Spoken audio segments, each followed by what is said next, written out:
Many people identify themselves as followers of Christ. They call themselves Christians. That's what I call myself. But what does it look like to live and walk in a manner that rightly represents Christ? Get your coffee.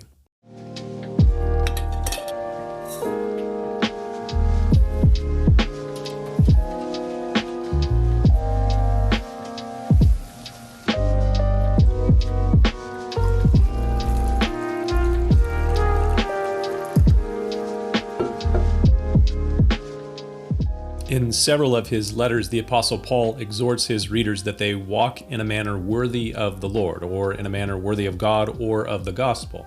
And in a couple of his letters, he describes what a worthy walk would look like.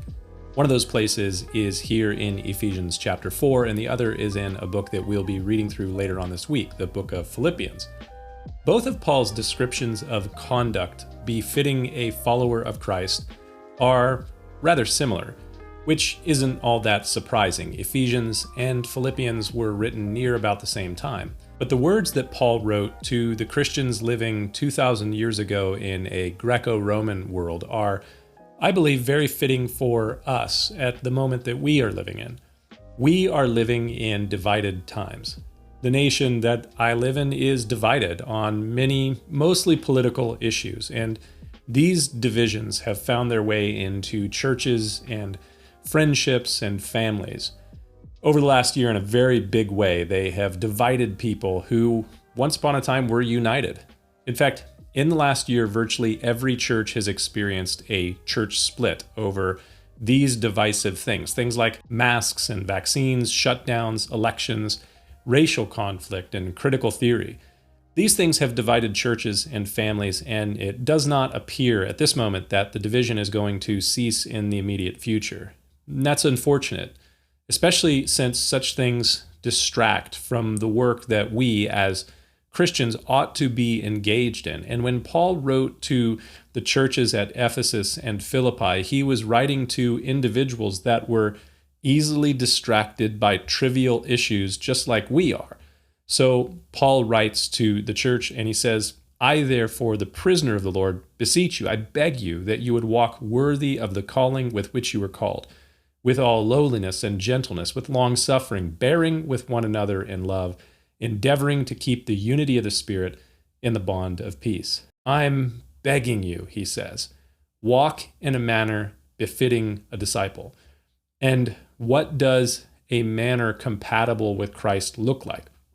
It is a walk characterized by lowliness or humility, by gentleness, patience, and forbearance. That is, putting up with other people. And to the Philippians, which we'll look at the book to the Philippians later on this week, he says, let your conduct be worthy of the gospel of Christ, so that whether I come to you and see you or am absent, I may hear of your affairs, that you stand fast in one spirit, with one mind, striving together for the faith of the gospel.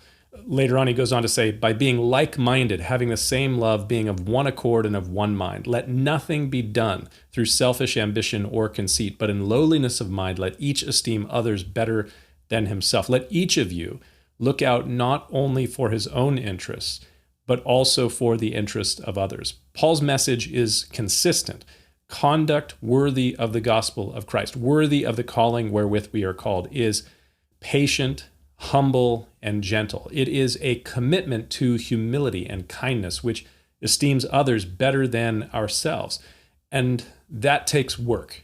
That's why Paul writes to the Ephesians, endeavoring to keep the unity of the Spirit in the bond of peace. It is really easy to be divisive. It takes little effort to break unity. A bad attitude, a snarky remark, a selfish focus on your own wants, desires, or rights. Being divisive comes pretty naturally to us, but Paul's exhortation later in Ephesians 4 is that we not be our natural selves. He says, you should no longer walk as the rest of the Gentiles walk.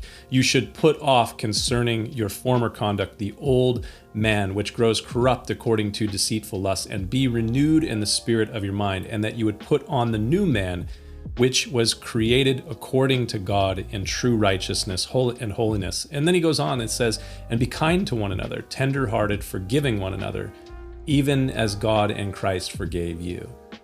Something to think about. We'll see you next time.